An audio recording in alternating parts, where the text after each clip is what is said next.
ଆପଣ କ'ଣ ପାଇଁ ଆଜି ଭାଙ୍ଗି ପଡ଼ିଛନ୍ତି ଆଉ କ'ଣ ନିବେଦନ କରିବେ ସରକାରଙ୍କୁ, ଓଡ଼ିଶା ସରକାରଙ୍କୁ? ଆପଣ ପରିଚୟ ଦେଲେ।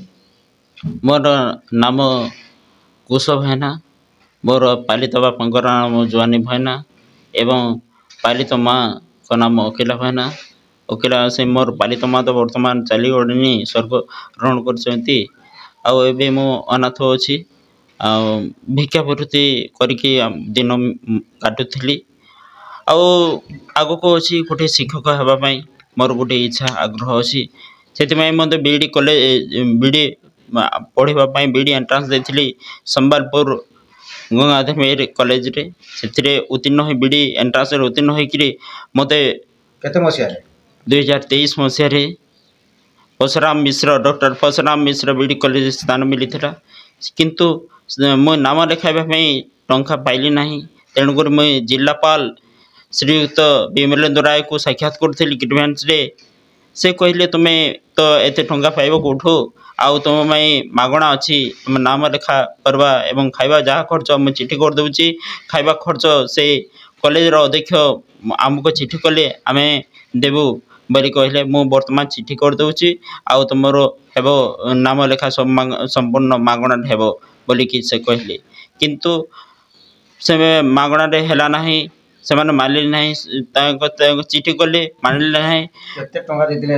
ସେମେ କଲେଜର ଏଡ଼ମିସନ୍ ପାଇଁ ଆମ 4,500 ଟଙ୍କା ଦେଲୁ ଏବଂ ହଷ୍ଟେଲ ଏଡ଼ମିସନ୍ ପାଇଁ 9,800 ଟଙ୍କା ଦେଲୁ। ଆଉ ଏଡ଼ମିସନ୍ କଲୁ। ଏଡ଼ମିସନ୍ କରିସାରିଲା ପରେ ମୁଁ ଧାର ଆଣିକି କରିଥିଲି। ତାପରେ ସେମାନେ ପ୍ରତି ମାସ ସେମାନେ ଖାଇବା ଖର୍ଚ୍ଚ ନିଅନ୍ତି 2,400 ଟଙ୍କା ବାହାରେ ନିଅନ୍ତି। 2ଟା ମିଲ୍ ଦିଅନ୍ତି ଏବଂ ସେଥିପାଇଁ 2,400 ଆଉ ବାହାରକୁ ଆମକୁ 600 ଟଙ୍କା ଖାଇବାକୁ ପଡ଼ିଥାଏ। ସେଟା ମୁଁ ଦେବାକୁ ସେମାନେ ଯେତେବେଳେ ମାଗିଲେ ତାହେଲେ ମୋର ତ କେହି ନାହିଁ, ଆଉ ମୁଁ କ'ଣ କରିବି? ଭିକ ମାଗିଲେ ଯେ ମୋର ପାଠ ପଢ଼ିବ କି ବୋଲି ମୁଁ ଭାବିଲି ଆଉ ମୋର କିଡ଼ନୀଟି ଦେବି ବୋଲି ମୁଁ କହିଥିଲି।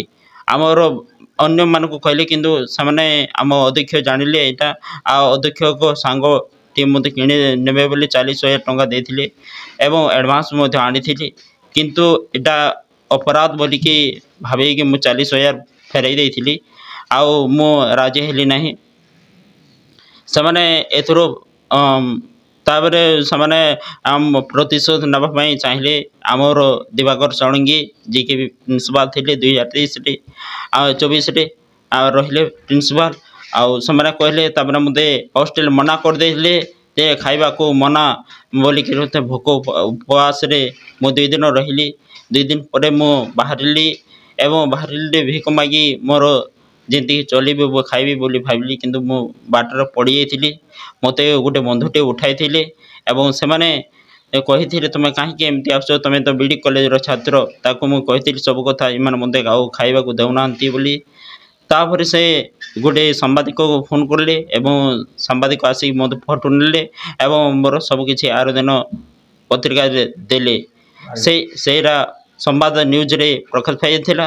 ସେଇ ସମ୍ବାଦର ଆମର ପଢ଼ିଥିଲେ ଆମ ସୁବର୍ଣ୍ଣପୁର ଜିଲ୍ଲାପାଳ ଶ୍ରୀମତୀ ଅନ୍ୟା ଦାସ। ସେ ଅନ୍ୟା ଦାସ ତାପରେ ମୋତେ ଫୋନ୍ କରିଥିଲି ଏବଂ ପ୍ରିନ୍ସିପାଲ୍ ଅଧ୍ୟକ୍ଷାକୁ ଯେ ଶାରଦା ମିଶ୍ରଙ୍କୁ ତୁମେ ଏମିତି କାହିଁକି କରୁଛ ବୋଲିକି ଫୋନ୍ କରିଥିଲେ ଏବଂ ତୁମର ଯେ 12,000 ଟଙ୍କା ହେଉଛି ତୁମେ କାହିଁକି ଚିଠି କଲନି ବୋଲି ସେମାନେ କହିଥିଲେ। ତାପରେ ସେମାନେ ଟଙ୍କା ଦେଇଥିଲେ 12,000। ସେଟା ଟଙ୍କା ମୋତେ ତ ଦିଆଗଲାନି, ସୁପରିଟେଣ୍ଡେଣ୍ଟକୁ ଦେଲି।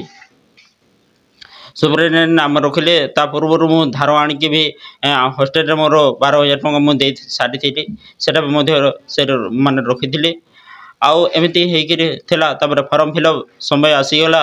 ଫର୍ମ ଫିଲ୍ଅପ୍ ସମୟରେ ତୁମେ ତ ଆବସେଣ୍ଟ କରିଛ, ଷଡ଼ଙ୍ଗୀ ବାବୁ ଏମିତି କହିଲେ ତୁମେ ଫର୍ମ ଫିଲ୍ଅପ୍ କରିପାରିବ ନାହିଁ। ତାପରେ ମୁଁ ଆମର ବୀର ମହାରାଜପୁର କଲେଜର ଅଧ୍ୟକ୍ଷ ଶ୍ରୀଯୁକ୍ତ ପ୍ରକାଶ କୁମାର ସେଠକୁ ମୁଁ କହିଥିଲି, ଫୋନ୍ କରିଥିଲି। ସେ କହିଥିଲେ ମୋର ବଡ଼ ଭାଇ ଅଛନ୍ତି ଶ୍ରୀରାମର ହେଡ଼୍ କ୍ଲାସ୍, ତାଙ୍କୁ ତୁମେ ଯାଇ ସାକ୍ଷାତ କର, ମୁଁ ଫୋନ୍ରେ ସବୁ କରିଦେବି। ତାପରେ ସେ ଜଣାଇଲି, ସେମାନେ ପ୍ରିନ୍ସିପାଲ୍କୁ ଜଣାଇଲେ ଏବଂ ଗୋଟିଏ ମେଡ଼ିକାଲ୍ ସାର୍ଟିଫିକେଟ୍ ଦେଲେ ଯାହାକି ତୁମେ ଫର୍ମ ଫିଲ୍ଅପ୍ ହେଇପାରିବ। ଫର୍ମ ଫିଲ୍ଅପ୍ ହେଇଗଲା।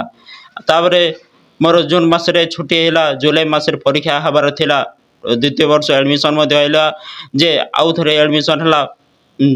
ଆମର ଯେ 13,600 ଟଙ୍କା ନେଲେ एवं द्वितीय वर्ष एडमिशन है जुलाई 9 तारिख परीक्षा हबार थिला ता पूर्वर 5 दिन पूर्वर मुझे अध्यक्ष को साक्षात कली अध्यक्ष कहले तुम पाई कौन लेखनकारी दिज्व ना कि ग्रहण कर जी तुम लेखनकारी आसिल जेल दंड दिज्व से धमक देते एवं सत को सत मुझे बसिक रही कारण बसिक 3 दिन है बसिक रही एवं संध्या समय आसी हॉस्टल को कहले जे प्रिंसिपाल दिवाकर सरणी कहले तुम्हें जदि राष्ट्रपति को आमर गोटे किडनी देव ताले से माने तुमको आमर